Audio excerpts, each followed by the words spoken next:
Sveiki visi. Šiandien 2024 metų spalio 18 diena. Aš, dangiška esybė, atėjęs į šią realybę žmogaus kūne, holograminėje pasaulyje, šioje sielų tobulinusi mokykloje, esu gyvas žmogus, vardu Vaidas, Juodelių giminės, tėvo Antano ir motinos Nijolės, gimęs 1967 m.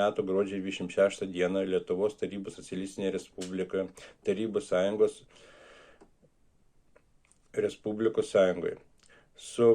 Esu pilno proto ir laisva valia pareiškiu, kad nieko bendro su Lietuvos korporacija neturiu, nenešu jokios atsakomybės už valdytojų padarytus nusikaltimus, rinkimuose nedalyvauju, tarnystės sistemoje nedalyvauju, mokesčių mokėjimas be mano sutarčių sutikimų ir apgaulė ir aš neprivalau tai vykdyti. Įstatymai Lietuvos Respublikoje priimami be mano asmeninio sutikimo.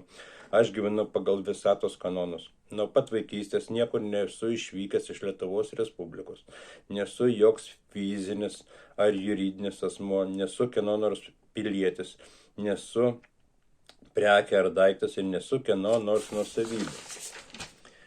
Pareiškiu, kad tarp manęs ir kūrėjo nebuvo ir nėra ir negali būti jokių tarpininkų. Niekam nesuteikiu teisės aiškinti ir interpretuoti šito laisvos valios išsireiškimo.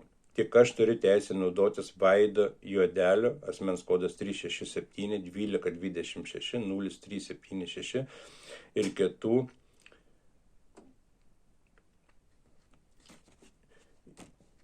išvestinių darinių vienintelis valdytojas. Niekam neduodu teisės jais naudotis. Esu pasirengęs pereiti aukštesnį mokyklos lygį. Pretenzijos priimamos 1 mėnesį laikotarpį nuo šios dienos. 2024 spalio 18.